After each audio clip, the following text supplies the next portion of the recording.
Halo semua, kami dari kelompok 12 mata kuliah PPW. Di sini saya Jeremy Nenggolan sebagai ketua kelompok dengan NIM 12S22002 dan rekan tim saya.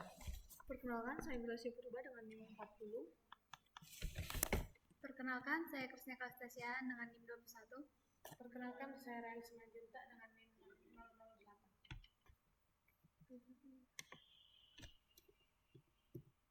Adapun tema konten di tugas kali ini yaitu ada strategi penugasan beserta rasional yang digunakan.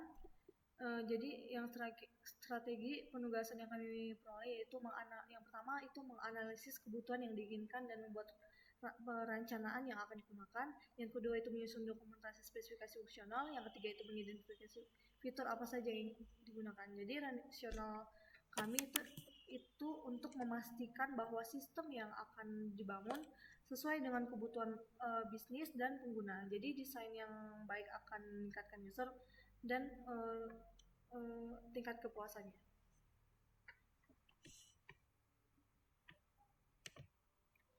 Kita lanjut pada poin kedua. Poin kedua yaitu implementasi.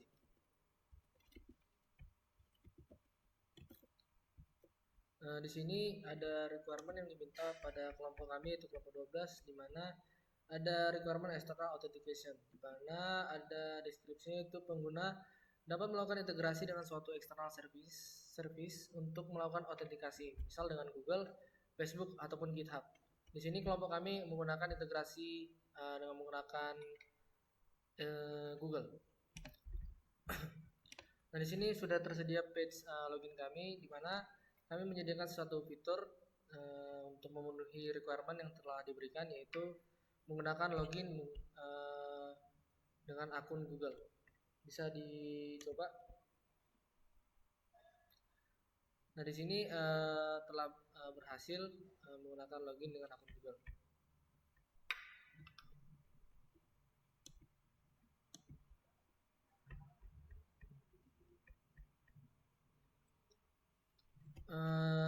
Tingkat ketercapaian implementasi kami itu sebesar 80%, di mana kami belum mengintegrasi bagian untuk adminnya.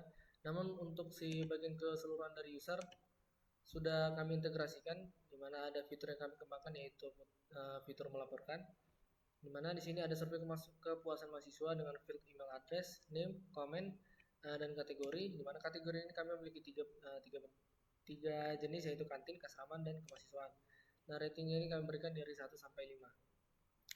Selanjutnya ada fitur untuk lihat history, di mana akun saya pada saat ini belum memiliki status report apapun. Namun kita akan membuat reportnya.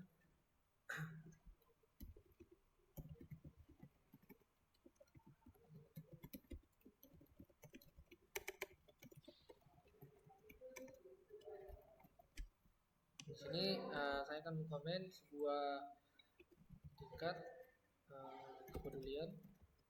kepedulian dari keasraman sangat buruk.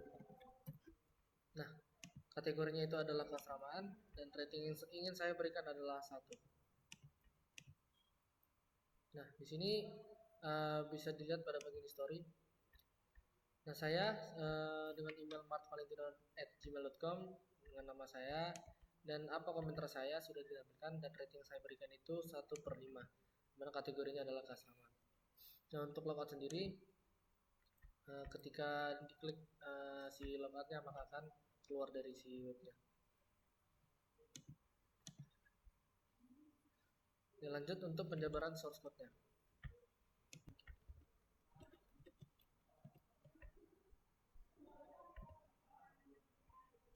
Oke, lanjut pada bagian yang ketiga, yaitu penjabaran source code dan integrasi dengan framework yang kami gunakan. Nah, di sini framework yang kami gunakan ada yaitu Laravel 11 dan Bootstrap 5, dan juga kami menggunakan sebuah ekstensi dari Bootstrap yaitu Bootstrap Icon. Masuk kepada fungsi si login pertama kali, di mana kami sudah menyediakan page loginnya. Untuk view login sendiri itu dapat dilihat pada bagian ini, dimana core-nya itu ada di si bagian formnya itu dengan metode post Nah, aksinya itu kemana? Itu ada ke rute login dengan rute dengan nama login. Nah, di sini kami sudah mendefinisikan beberapa rute untuk membantu website kami untuk berjalan secara dinamis. Dapat dilihat pada bagian si rute web ini.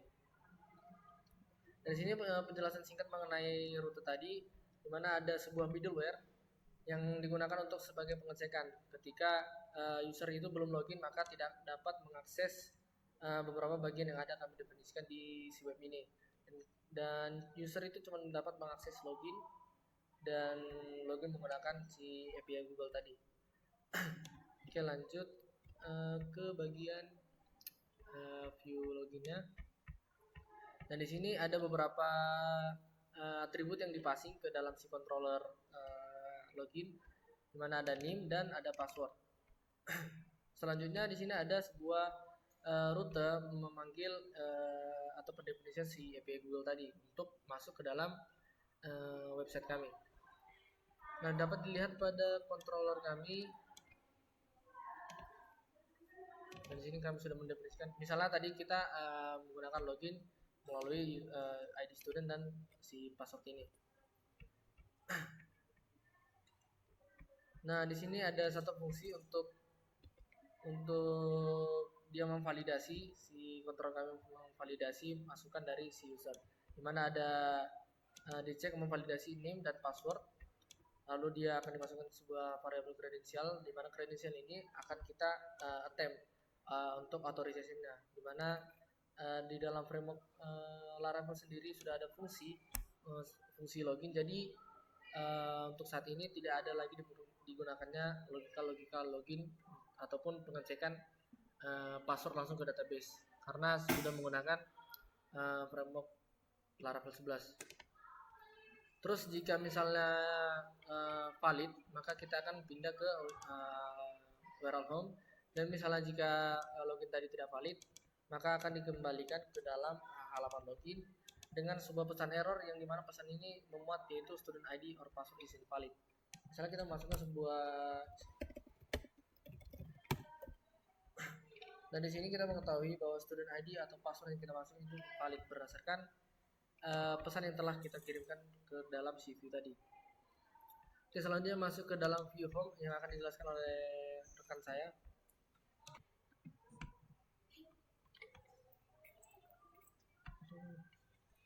Di sini kita akan masuk dulu ke dalam si home-nya. Di sini yaitu ada untuk home. Di sini saya akan menjelaskan terlebih dahulu code-nya.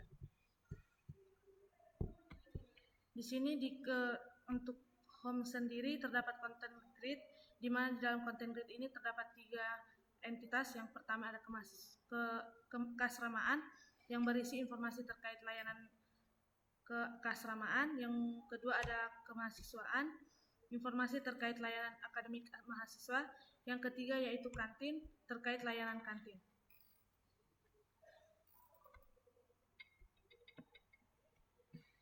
Di sini terdapat layanan detail dari keasramaan, yaitu kamar tidur, ruang belajar, fasilitas rekreasi, kebersihan terjaga, dan keamanan.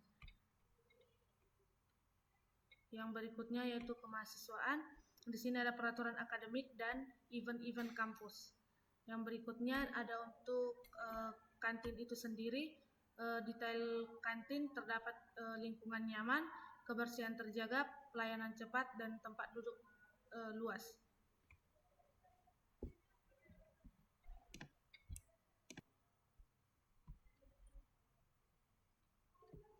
Lalu di sini saya akan menjelaskan mengenai bagian report ini.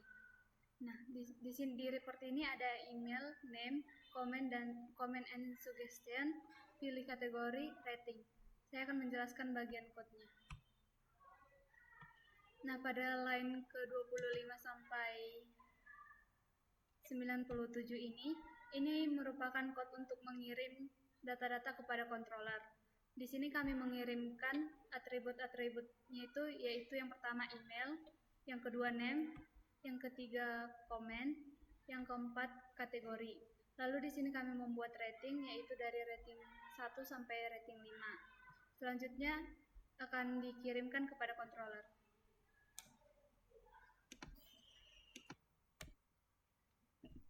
Selanjutnya itu ada view history, di mana view history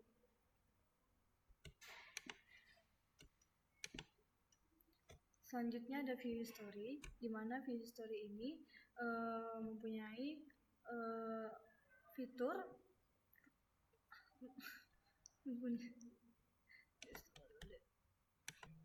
maaf sebelumnya di sini ditampilkan view history-nya, dilanjut dengan code-nya.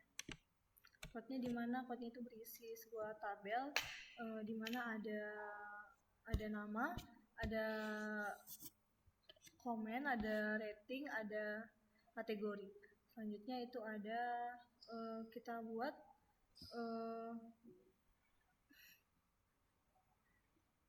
parameter, dibuat variabel array report di mana dengan loopingan for each as report.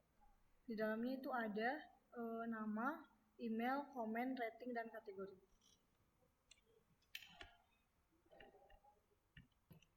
Oke, sekarang lanjut pada intinya yaitu kontrol masing-masing tadi. Nah, di mana tadi kita menggunakan API Google sebagai otorisasi kita. Setelah ini kita menggunakan login menggunakan Google. Nah, selanjutnya di mana itu digunakan bisa dilihat dari rute terlebih dahulu. Di mana ada dua rute. Yang pertama ada rute dengan nama Google Out, dan satu lagi rute untuk mengambil URL yaitu out/google/callback. Untuk URL out/google sendiri menggunakan fungsi redirect pada kelas Google Out Controller. Nah, fungsi redirect ini sendiri akan mereturn socialite ini, di mana socialite ini merupakan sebuah library yang disediakan oleh Laravel 11, di mana ada beberapa driver, yaitu ada driver Google, ada driver GitHub, ada Facebook, dan lain sebagainya. Nah, untuk penggunanya itu sendiri terdapat dari bagian si callback Google ini, function callback Google, di mana ada satu variabel Google user, di mana kami membuat variabel ini sebagai pengambilan data dari akun Google yang telah di loginkan tadi. Selanjutnya ada si variabel user, di mana variabel user ini adalah untuk menempatkan atau memasukkan data user yang diambil dari akun Google tadi, di mana dicek terlebih dahulu apakah atribut Google ID ini isinya ID dari si Google user tadi itu sudah ada. Jika sudah ada, maka kita tidak perlu memasukkannya lagi. Didapat dari sebuah if condition di sini, di mana akan dicek user dengan ada negasi user, di mana maksudnya adalah apakah user ini ada atau enggak. Nah, jika user ini enggak ada, maka akan dimasukkan sebuah user baru, di mana ada atributnya itu nama, email, dan Google ID. Lanjut akan dimasukkan si user ini ke dalam authorization. Nah, lanjut jika sudah selesai maka akan di redirect ke si home tadi. Oke, lanjut ke dalam controller report tadi yang sudah view-nya ini sudah dijelaskan oleh teman saya, dan masuk ke dalam back-nya pada bagian user controller. Nah, di sini ada satu fungsi yaitu post report. Fungsinya dipanggil melalui rute web di dalam si ini ya. Jadi ketika dia mengambil maksudnya saya itu ada di line 27 yaitu function post report. Nah, lanjut jika tadi yang dikirim itu berupa ada email, ada nama, ada komen, ada kategori, dan ada si rating, akan divalidasi yang pertama itu email, nama, dan rating. Nah, rating ini saya masukkan itu adalah inline ready option. Selanjutnya ada 5 array, 5 variabel data dengan 5 array. Yang array pertama itu adalah name, yang kedua itu email, yang ketiga komen, yang keempat ada kategori, dan yang terakhir adalah rating. Nah, masing-masing array ini akan dimasukkan value dari request tadi sesuai dengan subjeknya, ada name, ada email, komen, dan lain sebagainya. Nah lanjut, data ini akan dimasukkan ke dalam tabel report di dalam database kita. Lanjut, jika sudah berhasil maka akan di redirect ke dalam halaman home dengan status sukses dan message itu report berhasil dikirim. Selanjutnya untuk pada bagian history yang terakhir, dimana untuk menampilkan data sudah dijelaskan, view-nya sudah dijelaskan oleh teman saya. Pada bagian ini, nah di sini history ini berupa menampilkan data yang diambil dari si tabel si report tadi, dimana ada pengecekan yaitu where email dari user dalam apakah ada di dalam si kolom email tadi. Untuk yang terakhir itu logout, ada di fungsi logout. Nah, di logout sendiri ini sudah terdapat juga library dari si Laravel 11-nya, dimana session akan langsung di flash, out juga akan langsung di logout. Dan ketika dua fungsi ini sudah dijalankan maka akan di-redirect ke dalam si URL tadi. Nah, bagaimana kami menggunakan API Google sendiri? Di sini sudah ada beberapa library yang sudah kami analisa tadinya, dimana dengan menggunakan langsung saja menuju akses dari Google Cloud. Lalu di sini akan diberitakan untuk membuat akun terlebih dahulu. Nah, selanjutnya akan dibuat kredensial. Kemudian kita akan membuat kredensial baru dengan pilihan yaitu OAuth Client ID, dimana kami sudah memiliki kredensial dengan namanya itu adalah ruang aspirasi. URI-nya itu ada apa? Di sini ada address kami tadi yang kami daftarkan ke dalam si API Google ini. Nah lanjut, nah di sini ada client ID dan client secret, dimana itu berfungsi untuk kayak misalnya dia menghubungkan sebagai penghubung dari web kita ke dalam si Google. Itu kami definisikan di dalam environment kami tadi. Nah, untuk penggunaan services sendiri di-define dari directory config dengan service di file services, dan didefinisikan sebuah service dari Google, dimana client ID-nya tadi didapat dari kredensial yang telah kami dapat dari Google Cloud. Client secret-nya juga didapat dari Google Cloud dan redirect itu menggunakan fungsi callback tadi yang telah kita definisikan di Google Controller. Oke, masuk pada bagian terakhir yaitu refleksi kerjasama tim dan kendala yang kami hadapi. Nah, di sini saya mewakili tim saya, di mana untuk refleksi sendiri kami membagi tugas yang terbilang sudah seimbang mengingat dari kemampuan masing-masing. Untuk Grazia, Krisnia dan Rahel itu pada bagian si front-end-nya, di mana mereka telah membuat halaman-halaman seperti home, kemahasiswaan, keasraman, kantin, report, dan history. Nah, mereka bekerja sama untuk membuat front-end dari masing-masing halaman tersebut, dan tidak lupa juga saya mengerjakan bagian-bagian yang menurut kami yang masih kurang namun belum terintegrasi dengan baik. Dan untuk PN sendiri saya melakukannya dengan sendiri saya. Dan untuk kendala yang kami hadapi itu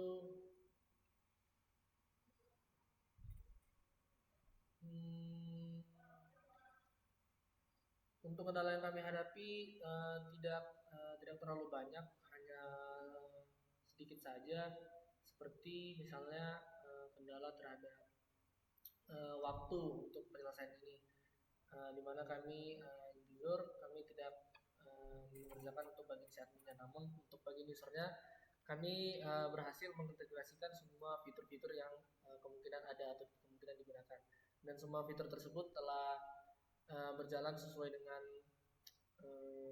tujuannya. Dan lanjut untuk kendala selanjutnya itu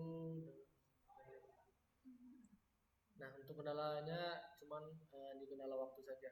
Dan untuk komunikasi yang kami jalankan itu sangat-sangat bagus dan sangat terstruktur. Walaupun banyak sekali canda tawa di dalamnya, namun canda tawa ini yang membuat kami tidak terlalu tegang untuk mengerjakan UTS kali ini.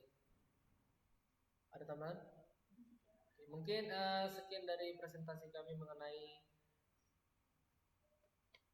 mengenai midterm exam ini, di mana kami membuat web sistem informasi kepuasan mahasiswa. Sekian dari kami kelompok 12, kami ucapkan terima kasih. Terima kasih.